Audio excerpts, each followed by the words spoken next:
নমস্কার। Arogyam health care পুরুলিয়ার তরফ থেকে আমি ডক্টর পঙ্কজ সিংহানি, এমডিডিএম এন্ডোক্রিনোলজি। আজকে আমরা ডায়াবেটিসের একটা বিষয় নিয়ে কথা বলবো।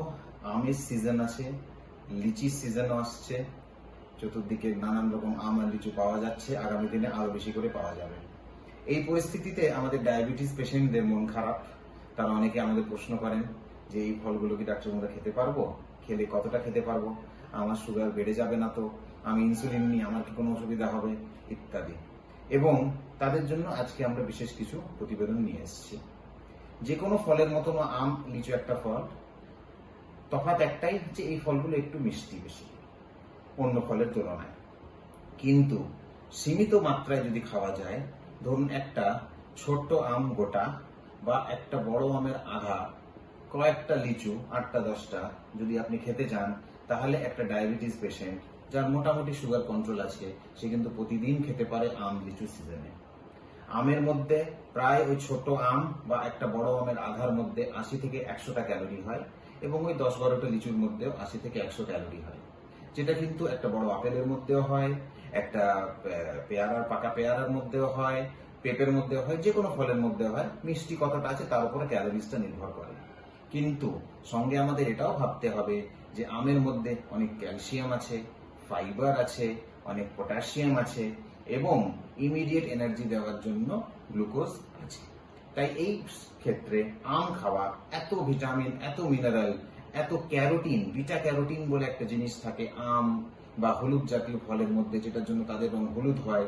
এই বিটা ক্যারোটিন বডির ইমিউনিটির জন্য খুব ভালো, আমাদের মস্তিষ্কের ব্রেন ডেভেলপমেন্টের জন্য খুব ভালো বাচ্চাদের ক্ষেত্রে। বিটা ক্যারোটিন ইমিউনিটি এবং ক্যান্সার, অ্যান্টি ক্যান্সার প্রপার্টিজ আছে বিটা ক্যারোটিনে। বিটা ক্যারোটিন খেলে কিন্তু অনেক রকম ক্যান্সার থেকে আমরা বাঁচতে পারি, এবং বিটা ক্যারোটিন স্কিনের জন্য খুব ভালো। তাই আমের মধ্যে অনেক গুণ আছে। একটু একটু মিষ্টি হলেও ইমিডিয়েটলি আম খাওয়ার পর কিন্তু সুগারটা বাড়ে না ততটা।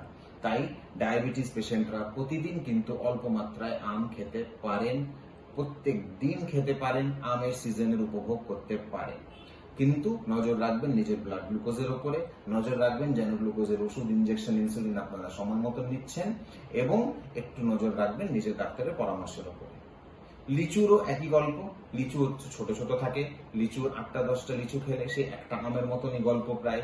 লিচুর মধ্যে অনেক রকম ভিটামিনস থাকে, মিনারেলস থাকে, আইনোসিটল নামে একটা কম্পাউন্ড থাকে যেটা, এবং ফাইবার থাকে, যেগুলোতেও কিন্তু শরীরের নানান রকম কোলেস্ট্রল জাতীয় সমস্যা, শরীরে নানান রকম লিভার সংক্রান্ত সমস্যা, শরীরের স্কিন ইমিউনিটি, এগুলো কিন্তু অনেকটা ইমপ্রুভ করতে পারে এবং ভবিষ্যতে অনেক অ্যাডভান্টেজ হতে পারে। কিন্তু আম হোক আর লিচু হোক, চেষ্টা করবেন এই ফলগুলোর রস বা জুস না খেতে। যে কোনো ডায়াবেটিস পেশেন্টের রস বা জুস খেলে কিন্তু লিভারের উপর, প্যানক্রিয়াসের উপর স্ট্রেস পড়ে, কারণ ডাইরেক্ট গ্লুকোজটা গিয়ে ওই জায়গায় স্ট্রাইক করে। তাই ফল খাবেন, গোটা ফল খাবেন, ফাইবার যুক্ত ফল খাবেন। ফল যে মাত্রাটা দেখে খাবেন, হয় আধা খাবেন কিংবা গোটা খাবেন সাইজ অনুপাতে। কিন্তু এই আম লিচুর সিজনে ডায়াবেটিস পেশেন্টদের মন খারাপ করার কিছু নেই। প্রত্যেকটা ডায়াবেটিস পেশেন্ট নিজের ব্লাড গ্লুকোজের মাত্রার হিসেবে, নিজের রুচি হিসেবে আম আর লিচু উপভোগ করবেন, এবং নিজের ব্লাড সুগারের দিকে বিশেষ নজর রাখবেন। ধন্যবাদ।